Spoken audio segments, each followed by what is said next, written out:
Squeeze your eyes and face the center.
is no fear far beyond all inverted views. One realizes nirvana. All Buddhas of past, present, and future rely on Prajnaparamita and thereby attain unsurpassed, complete, perfect enlightenment. Therefore know the Prajnaparamita as the great miraculous mantra, the great bright mantra, the supreme mantra, the incomparable mantra, which removes all suffering and is true, not false. Therefore we proclaim the Prajnaparamita mantra, the mantra that says Gate, Gate, Para, Gate, Para, Samgate, Bodhisattva. Having ended the heart of Great Wisdom Sutra, we reverently offer the merit to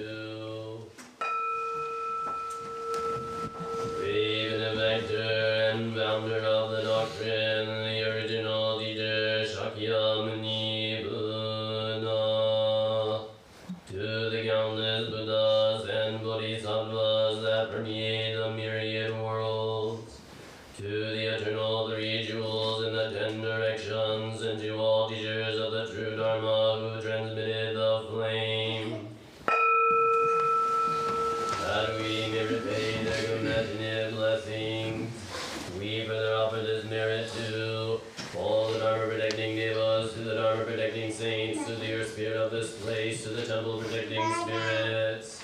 What we pray for is flourishing of the true Dharma, peace in the land, harmony among all nations, tranquility within the Sangha, wisdom and prosperity for countless supporters, continual turning of the two wheels. May we with all beings realize the Buddha way.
Schultz, Jane Goodall, Lenora Guang, Jackie, Richard Miller, Rosalind Neustadt, Anthony, Bryson Higashi, Stacy Garam, Robert Redford, Michael Jr., Angela Fuller, Charlie Kirk, Jesse Sia, Bryn DeVoe, Graham Green, Virginia Durbett, Lucy, James Kilburn, Richard Sisler, Norbert Bybee, Michael Lucky Smith, and to all those who have died in natural and human-made disasters, including acts of terrorism, violence, political persecution, and war, and especially to those killed in the Manchester synagogue attack. May they be serene to the transition we call death. We also dedicate this merit to Cindy M., Mary Birdfield, MJC, Mother Earth.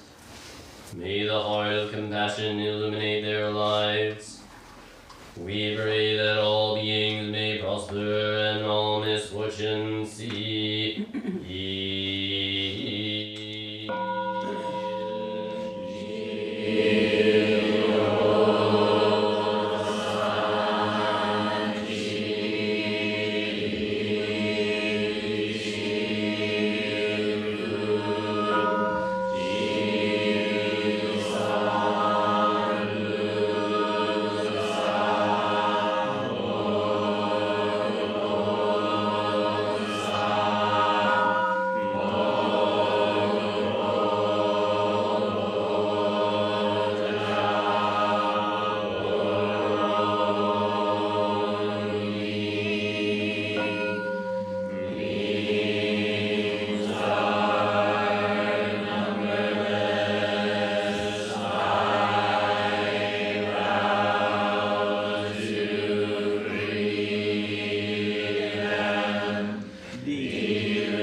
Sutra opening word.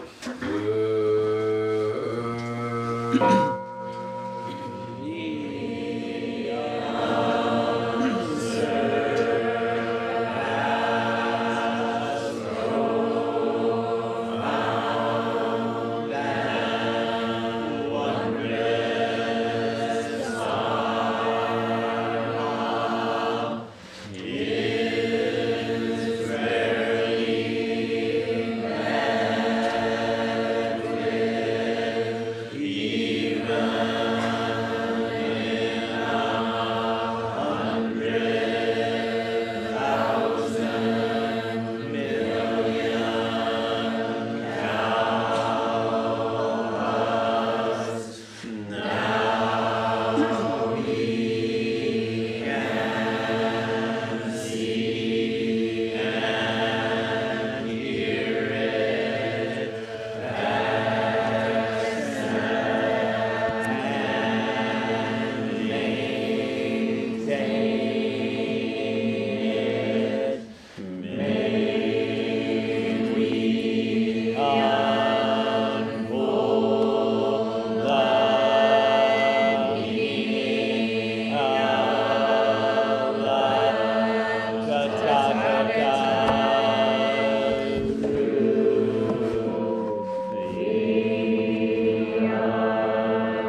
Please take 12 seconds to greet the people around you and see if you can remember someone's name that you don't know.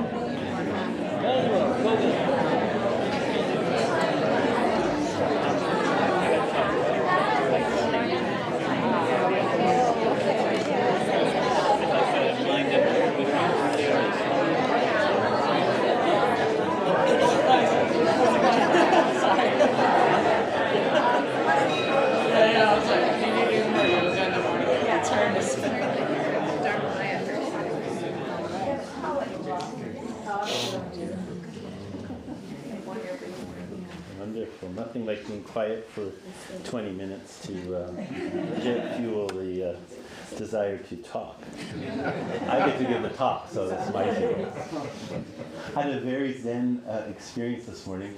We were having breakfast before getting ready for the morning services, as we always do, and so we always have oatmeal and some cooked fruit and peanuts.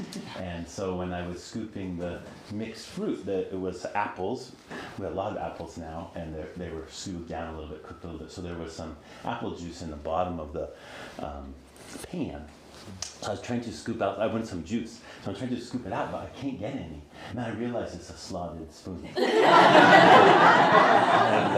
so I love that kind of thing. And I say Zen because that's how it is, really. We're always trying to scoop up the juice. But Zen is a slotted spoon. It's not going to give us that kind of approach, to try to get out just this. So much we come to spiritual longing with that desire to get the essence, and if we could receive the essence and leave aside the body, that would be, we kind of think that's going to be the thing.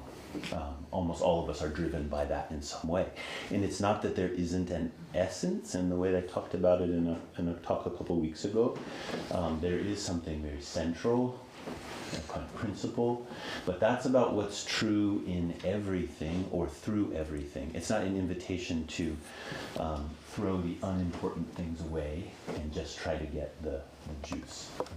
Actually, maybe I'll ruin juice for you a little bit. I have a kind of ethical problem with juice. I mean, it just seems like really?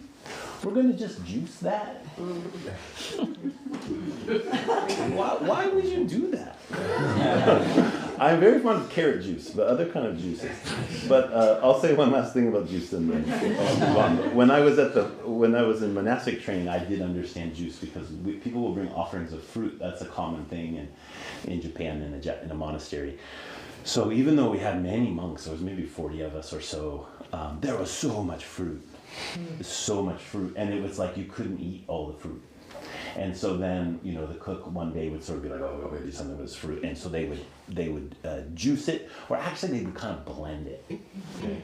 And then when you would sit down for dinner, there would be this big cup in front of your plate, and you're not really allowed to say no to that. So it was a way that the fruit was kind of, if they just put like 8 apples there, probably you're not going to eat 8 apples, but if you have this thing you can drink, then that was to take care of the offerings properly, to do that.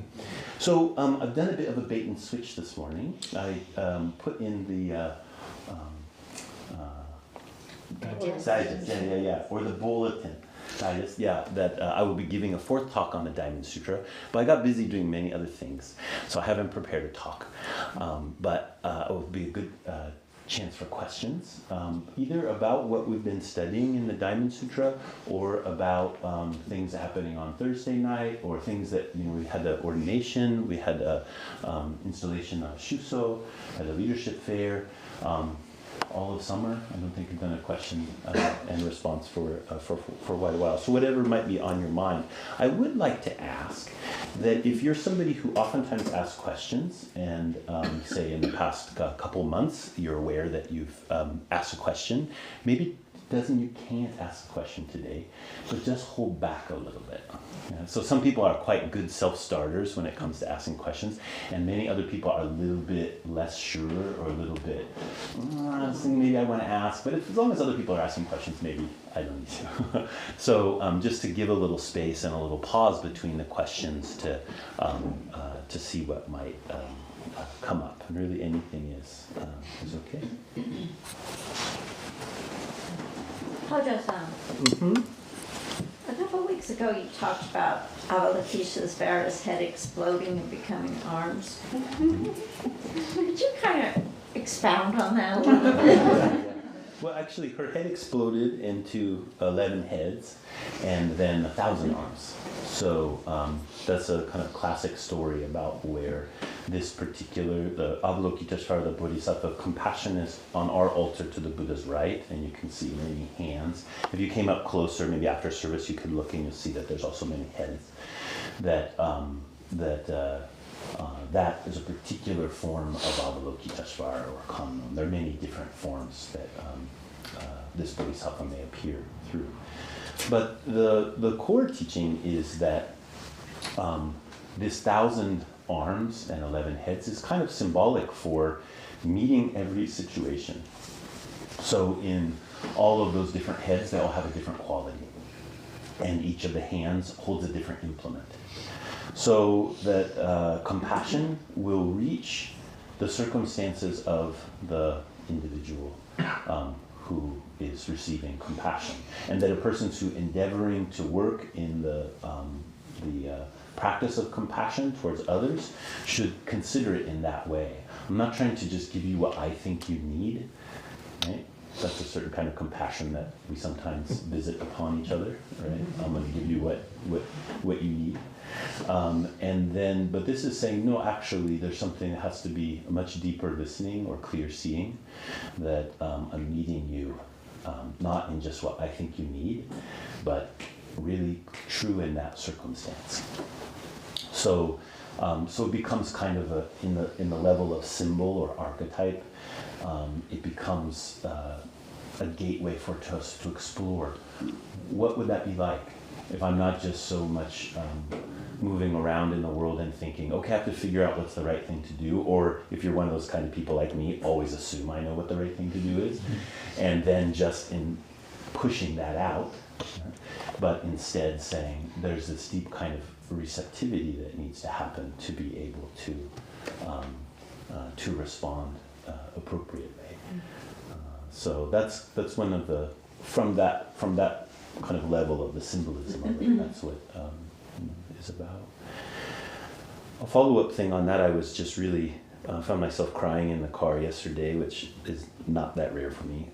If I'm listening to the radio, something comes on. I quite like this show, comes on after my Tai Chi class on Saturday mornings. It's called Hidden Brain. So I usually get kind of like 10 or 12 minutes while I'm in the car between one place or another, and then sometimes I'll go back and listen to it. And there was a really wonderful couples therapist on yesterday, and he was making this point about, he said it's just a slight shift. Just a slight shift from an outward perspective, but from an inward perspective is like 180 degrees. And then he called forth the prayer of St. Francis of Assisi, since I know some of you in the hall are close to him. I can't recite the whole thing, but I should first seek more to love than to be loved, to understand more than to be understood. That's that slight shift. So this is what Avalokitesvara is the complete master of. And so when we seek their guidance, that's the kind of guidance that we're being cultivated in. Thank you. Hojo-san, so on Thursdays you've been talking a lot about coming into contact with like the reasons for practice. Yeah. And I was wondering if you have any pointers on how to do that during Zazen without thinking a lot about.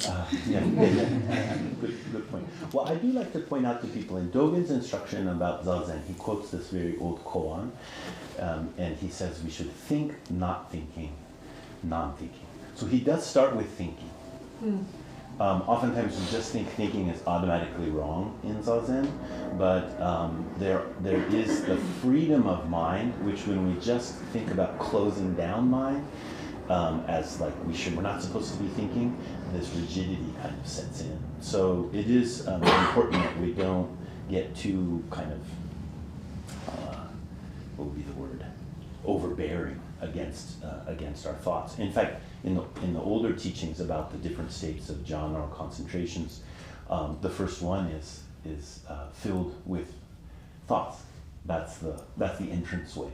Or when the Buddha was before he sat down under the Bodhi tree and was reflecting on his childhood, and sitting underneath the rose apple tree and looking down over the valley where they're plowing the fields, and he said that he slipped into a state in which he was content, and his thoughts flowed freely, and he was happy and at ease. And he said that must be a gateway. So that's how he started, and then he progressed to this other kind of thinking, not thinking, non-thinking. So we can do some thinking, but we don't want to be, you're right, we don't want to be sitting there saying, I want to figure this out and so that's not the point. So in that kind of freedom of thought, what I ask people to do is let your awareness be very, very broad. Not just broad in terms of the physicality of the place that you're in, or your eyes, ears, nose, tongue, and body, which are the first sets of sense gates. That one it's helpful to broaden, open the ears, open eyes, everything. But also the mind. That there's actually no edge to the mind. And if we just allow the mind to expand out, then that quality of thoughts which is doing this starts to unravel, and then Edgel, what are you doing? What are you doing? And that's the place where I want my motivation to come from. And then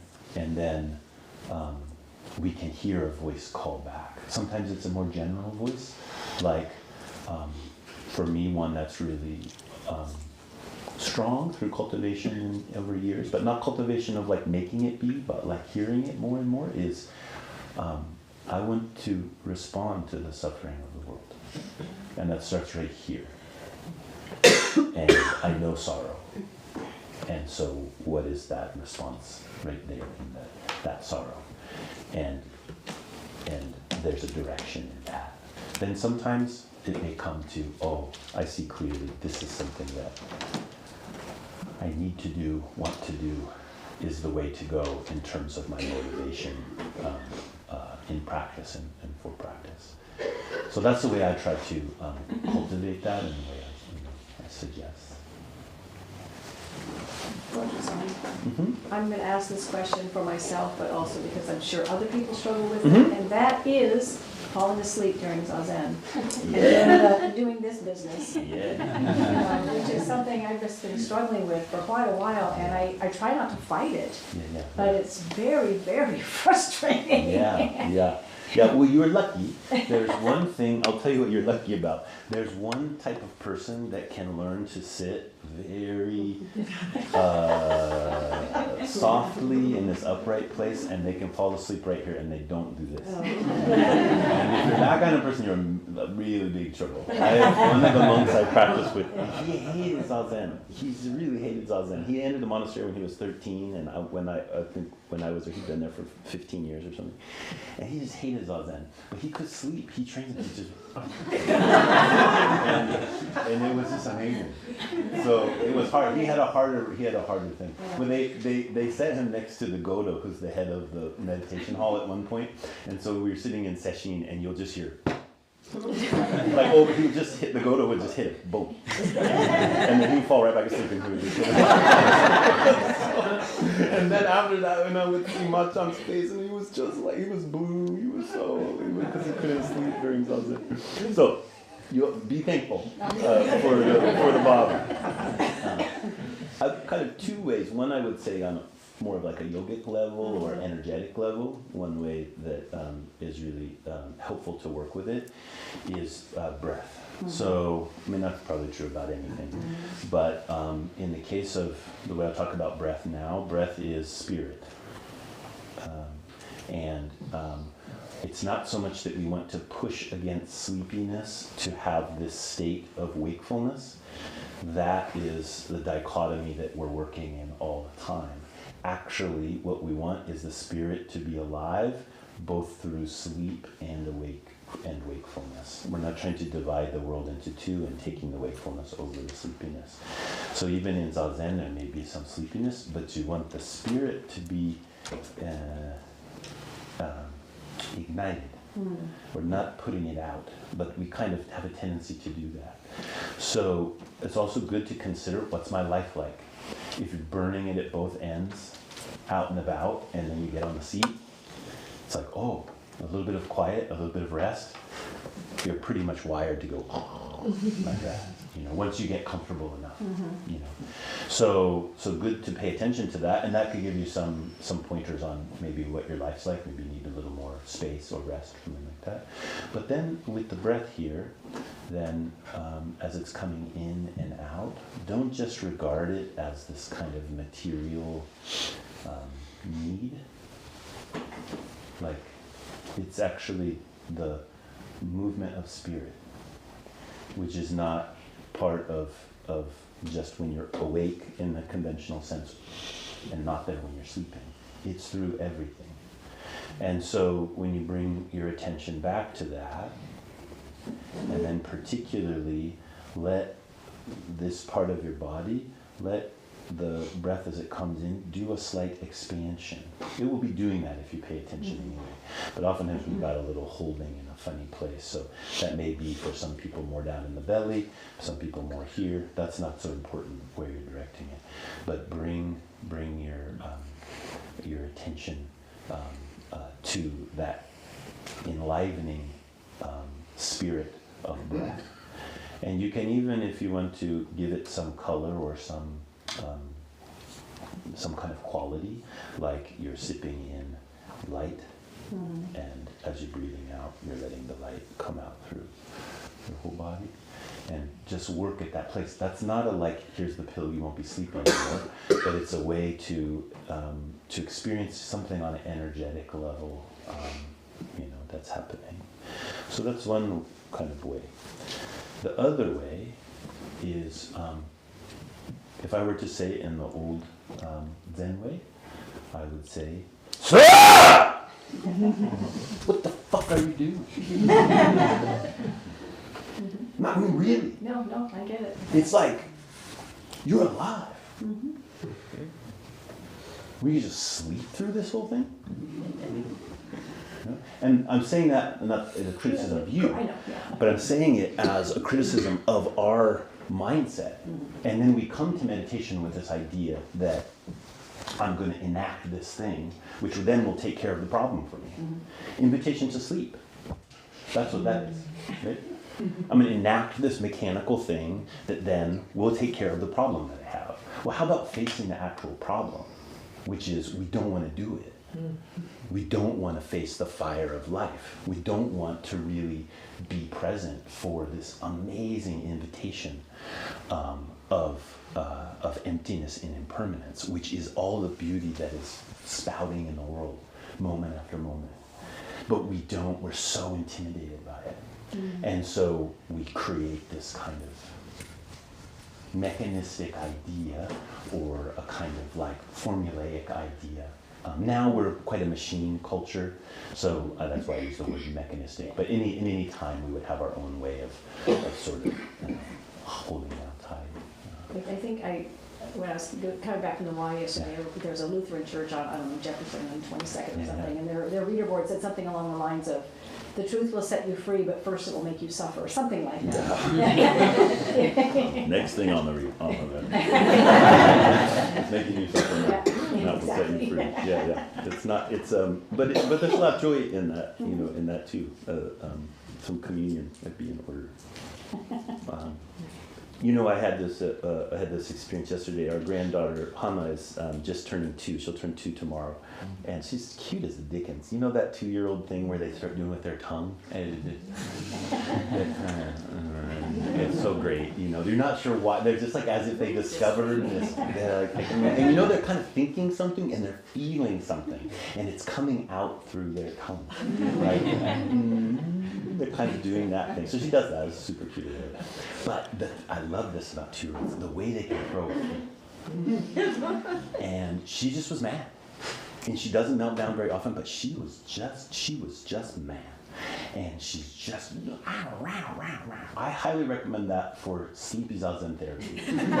Get in touch with your grump. Get in touch with that, there's something here, and we play nice so much that then that we come into a place where we're being controlled on purpose, but we kind of buy into this idea of controlling, and then the fire goes deep and smoldery, and then we kind of do that. So,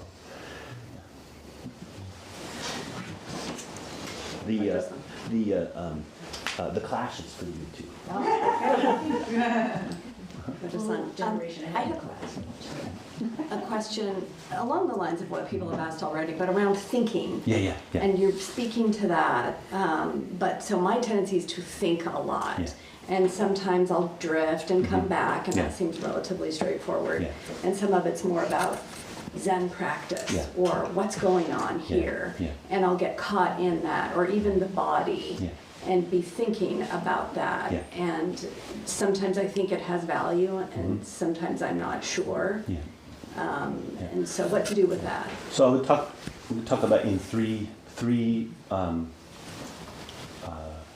facets, and maybe you could even think about it as 3 stages.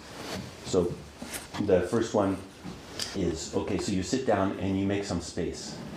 That's what you're doing. You have to kind of arrange things in a way. You're not just thought and then it's enacting in the world either through this kind of thing or making something happen or whatever. So you're clearing the decks. And Dogen tells us to not have no designs on becoming a Buddha. Just sit down. So in that environment, there's going to be thinking that's happening, and in this case what I mean by thinking is there's going to be the inertia of our normal way of doing things where we're going to be outwardly moving thoughts forward. So if you think of thought as kind of a circle, that circle leads to the next circle, leads to the next circle, leads to the next circle, and we're investing our energy in one karmic loop turning into the next karmic loop, turning into the next karmic loop through the faculty of thought.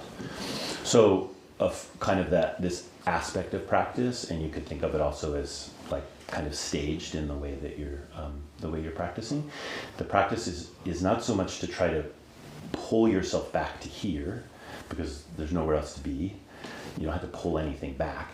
It's to release that energy that you're using to push the cycle forward. And that takes a great receptivity. So you don't have to fight with your thoughts. What you want to do is actually be intimate enough with your thought that you can feel the way that you're actually pushing something forward, pushing away from something, grabbing onto something, and then you can relinquish right at that place. That is a brutal, very unending process, right? So it's not like you do that for a couple years and then you're done with that and you do the next thing. That is I say a facet because it just underlies what Zazen is. But it's also, it has a certain kind of limitation to only be thinking about it in that way. So then the next facet or next stage, I would say, is the just directness of experience. So if you do that kind of practice for a while, this becomes more common, where things will just be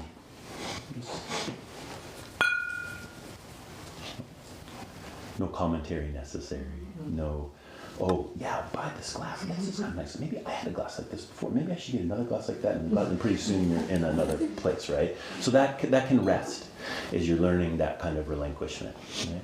And then there's just this, there's a kind of enjoyment of the sense realm in which things are just kind of what they are in a very plain sense. They're just however I'm experiencing them. Oftentimes names of things will fall away. So I'm no longer thinking like, oh, the cat walked across here. There's just this walking across here, which is like in a way, everything is walking across everything. And it's there, right? And there's blackness because the cat's black, right? So there's that's what we next, I don't know. And then, that's wonderful. Sometimes we run into things that are difficult on that level. So we may have memories or we may have other things that come that really have a kind of shocking type quality. So having the equanimity, developing the equanimity and the presence to be able to presence with all of those types of phenomena, both outward sensory things and then also phenomena that bubble up from our own experience and karmic mind.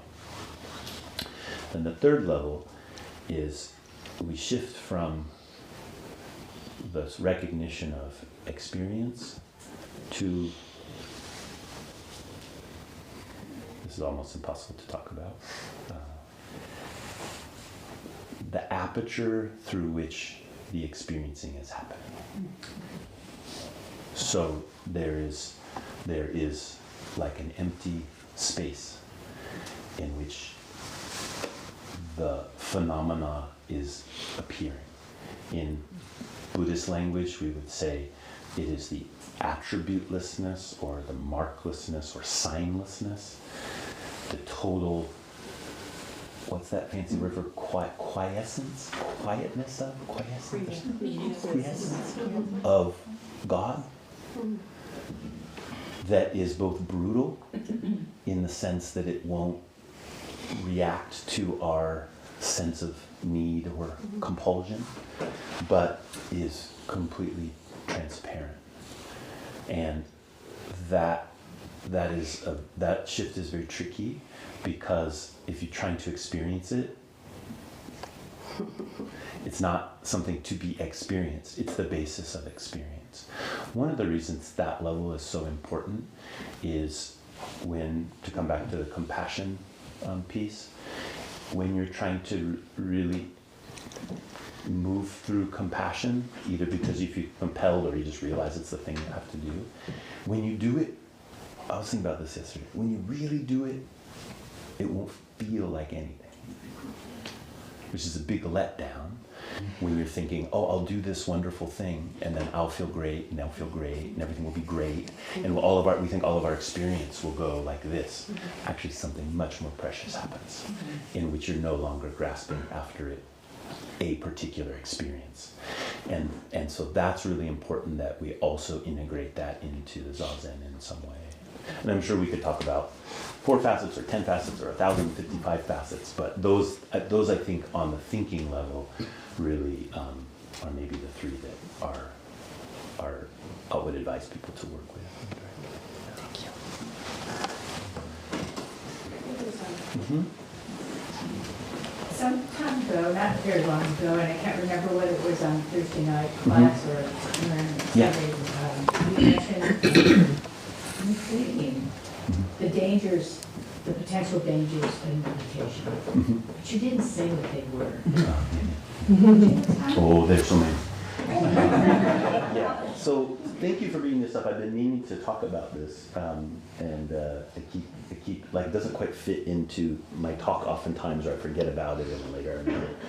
So this is something that's starting to be talked about more in the Buddhism as it is in the West. In Asia, it's like a no duh.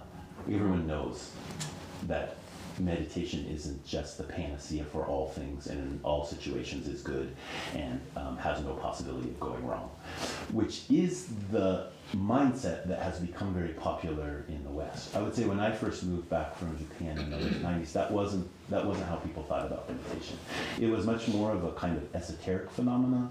I would even say many people regarded it as a cult on some level, and so the kind of dangers of the sense of the occult it wasn't like right on top of it, but it was adjacent a little bit, which I think was healthier than what we have now.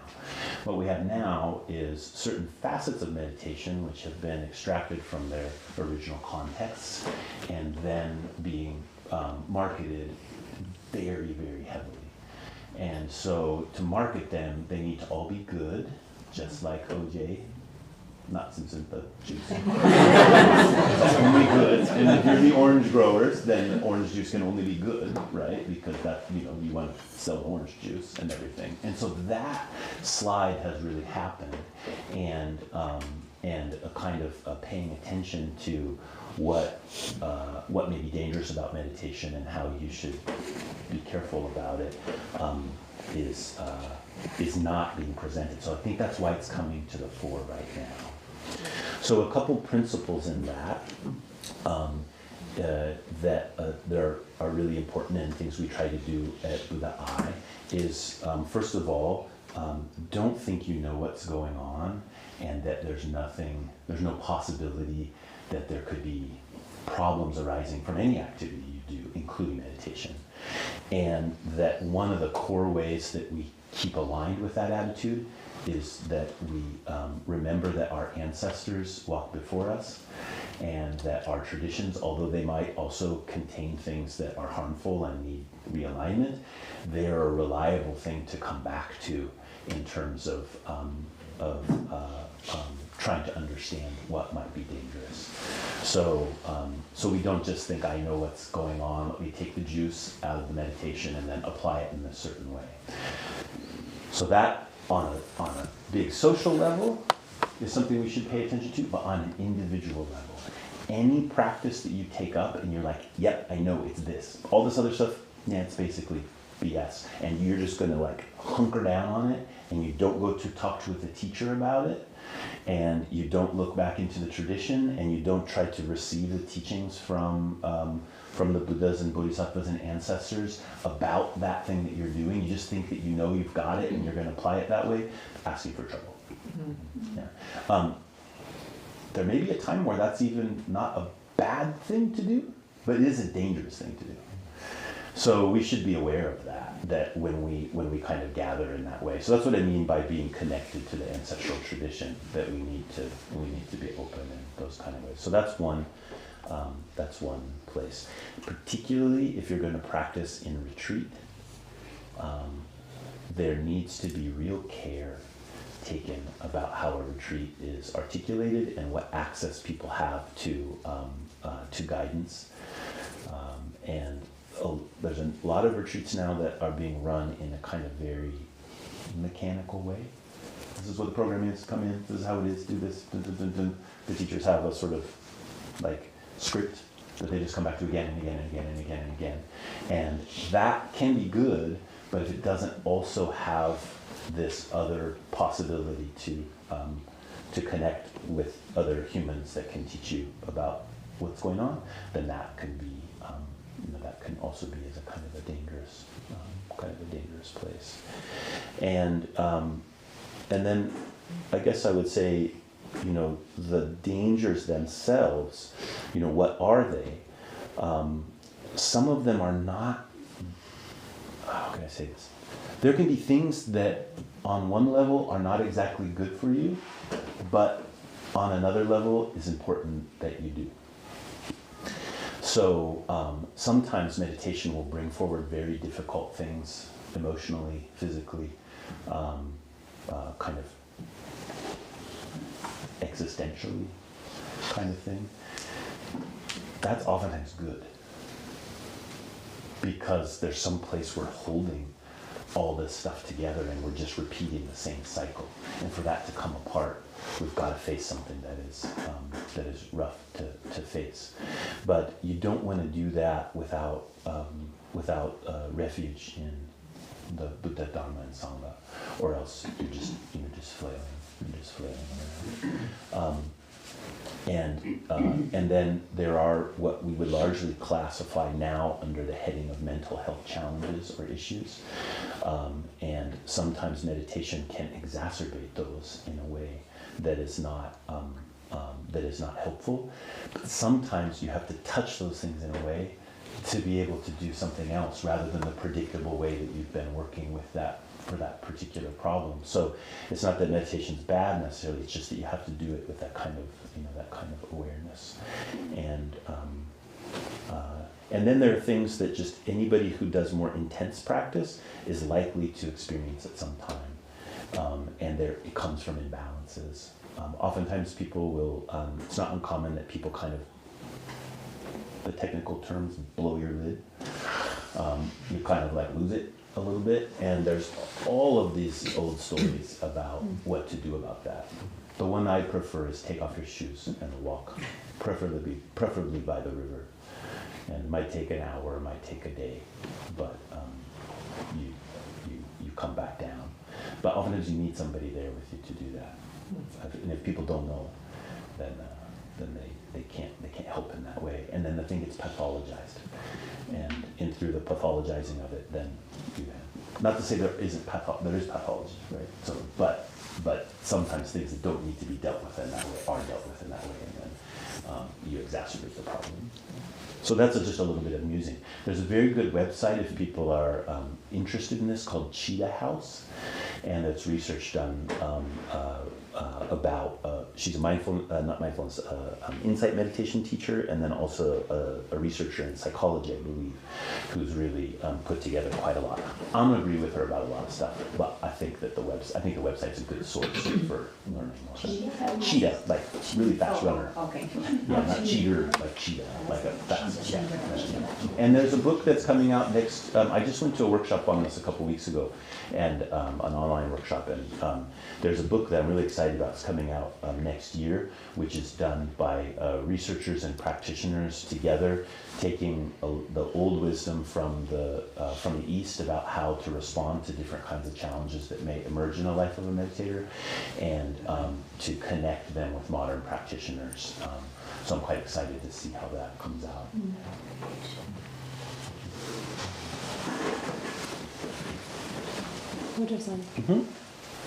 What's the difference between love and desire? Well, in old school Buddhism, nothing. Usually, like in Chinese, the character that's used for love is only used in a negative sense in the Buddhist teachings. It's like it means clinging, basically. It means a kind of like that kind of thing. And mostly for us Westerners, especially, that just won't do. You know, love is too important. So when we ask the questions of what do we mean by love, and what is the part of love which is not just clinging, and so the answer that I come to through that is has to do with just what we're studying in the Diamond Sutra.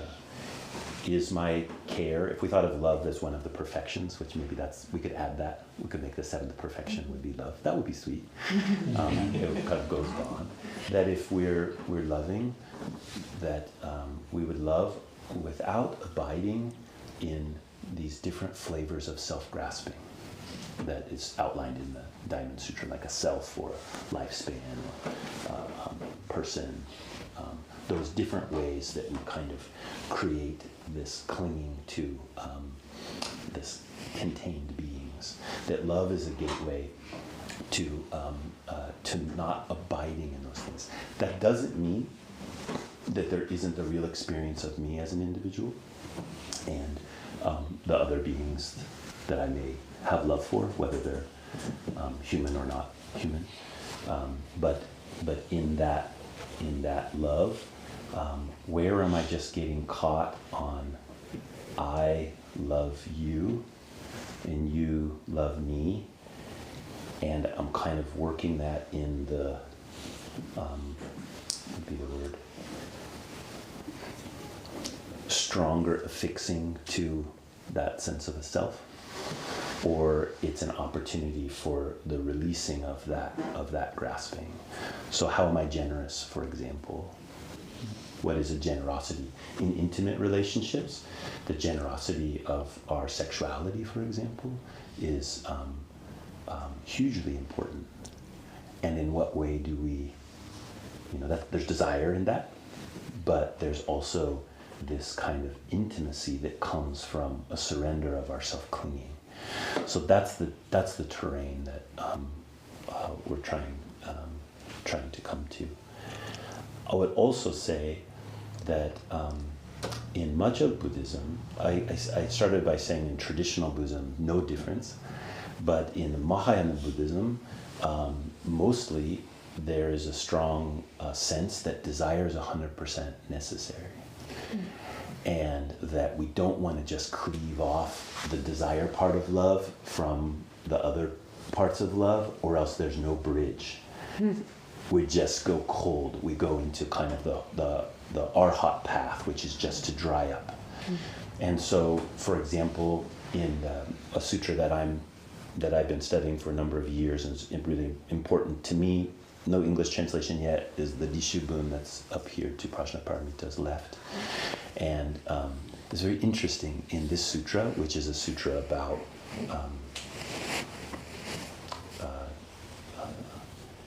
the perfection of wisdom, or such a clunky words, about like total transparency of the illumination. That's what those texts are about. The Buddha Shakyamuni teaches this in the realm of desire.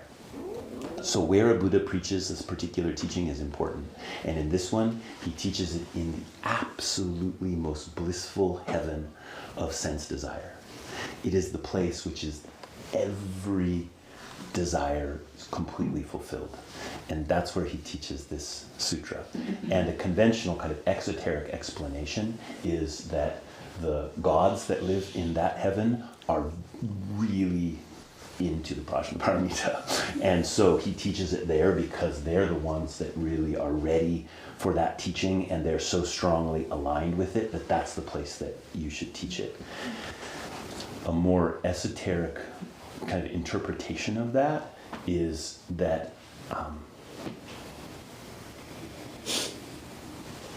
the fire that's burning here, that is both the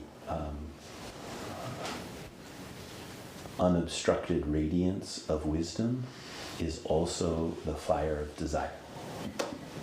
And that it is my duty as a bodhisattva to not leave the desire behind, because without it, that illumination cannot reach the world of delusion. That if I cut off the illumination from the desire, now the illumination is locked in a different realm. And that my own desire is 100% important to that illumination, and that I don't want to just put it aside. And I mean that on the level of like my soulmate, and I mean it on the level of donuts. I mean, it's like all the way through. It's not just like, I mean the really, really important desires. No, I mean all the way through that red thread of passion which pushes us forward day after day after day. Don't cut that off so easy, Don't be so ready to cut it. You can't really anyway. But you spend a lot of time, thinking that's going to be the solution, and it's actually our deep teacher. To do that also takes a lot of developing the presence that allows us to be present with that desire, but not just willfully acting it out in ways that are harmful. So that's why I also say a lot of times those more esoteric things come with a lot of like, don't say it out loud. Because then people are like, oh, sweet, yeah, it's all about desire. Yeah, I mean, I love that. Which is true, but also take care of yourself and others.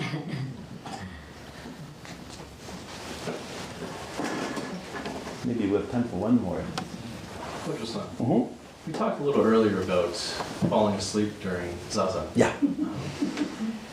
Recently, I've been reading a page from Thich Nhat Hanh's book, Mm-hmm. How to Eat as a Form of Prayer Before Eating a Meal. Wonderful. I'm just curious about daily sleep, or let's say naps. You know. Is that something I should be doing mindfully, or is it okay to just, fall asleep after eating a bunch of turkey?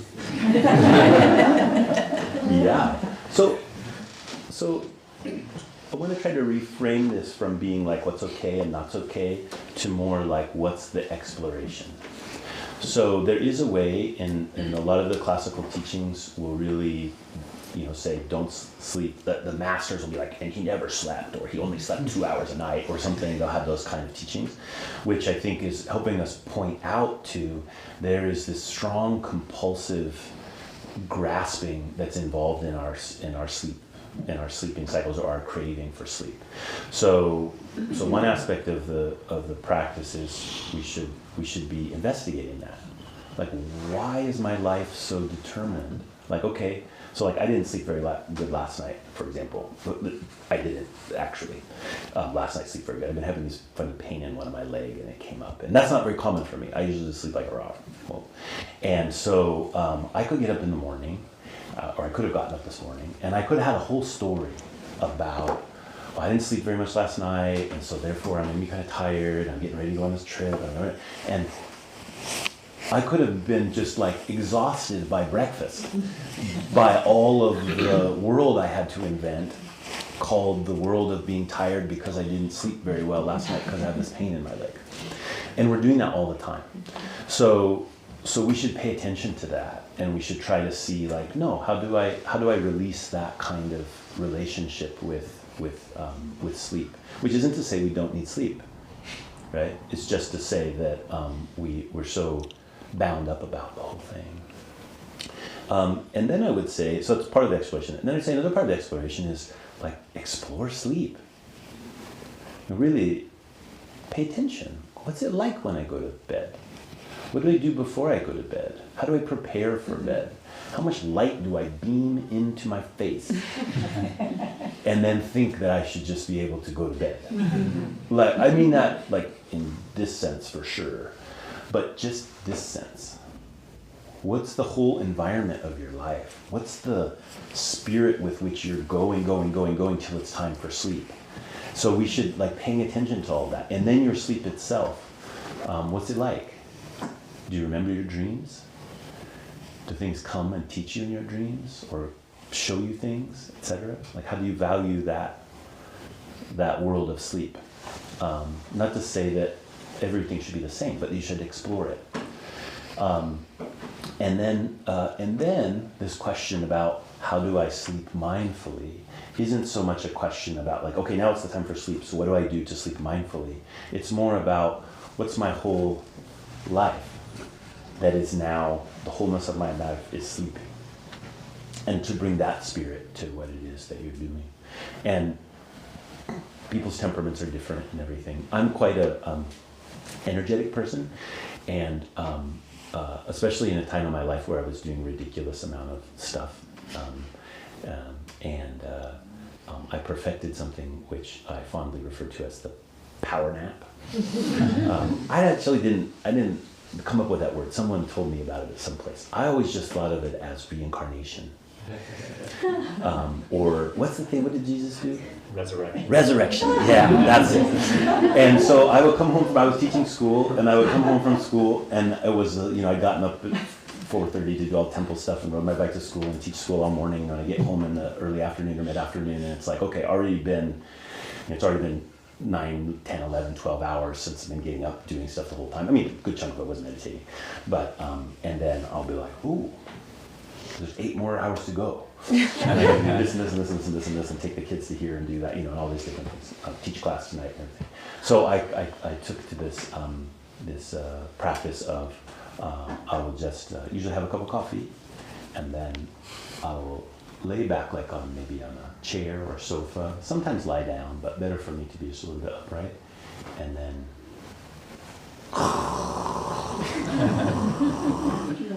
12 minutes. 12 minutes. And I would always set a timer for 15, although I would wake up at 12 minutes. But it had a couple purposes. One was it was like resurrection, but the other was that it was if I slept until the bell rang, until my alarm went off, I knew that I was burning it too hard. So that's what I mean by an exploration, is like that was good and it was helpful.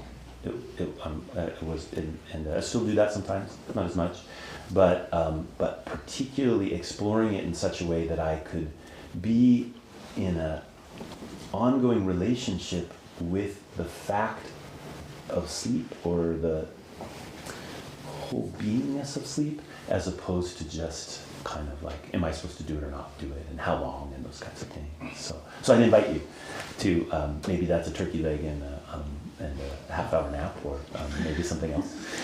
But really care for it, care about it, and we'll teach you lots.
Yes, I have an announcement. I would like to say that everything here at the temple is free of charge.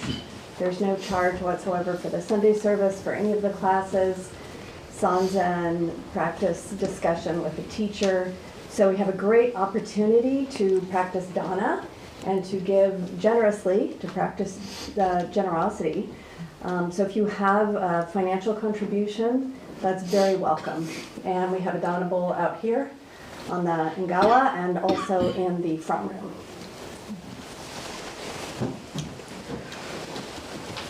Yeah, I have an announcement. One of the things I'll be doing this Saturday is to go to the No Kings very peaceful protest, but before that there are interfaith groups, songs and prayers, and inspiring words. And my friend Domio, the priest from Brightway, will be there leading some talks. So I will put this up on the bulletin board, the community bulletin board, with various miscellaneous stuff. You'll find it if you are interested. Thank you. My name is Colin, and today Mariah and Christian were your welcomers. If you guys have any questions about the temple, you can come to either them or myself, or find someone who looks like they know what they're doing. Yeah, thanks. My name's Joe Sheen, and just wanted a reminder that we are going to have a little chess event after assembly. So there'll be a potluck and chess going on. Figure the potluck will start 12:30ish, and then chess around 1. And don't be. I did put in there. If you know how the pieces move, you qualify to come. We'll break it up into groups there, and have like similarly rated people playing around with each other. But it's all about having fun with chess there, and it'll be a great study of impermanence, how things change on the chessboard. So look forward to seeing you. Thank you.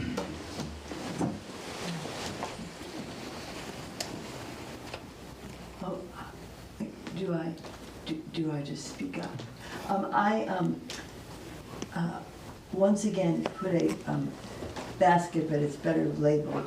But if you want to make a name tag for yourself to wear during the social time to help us learn each other's names, there's now a basket on the front desk that will facilitate you doing that.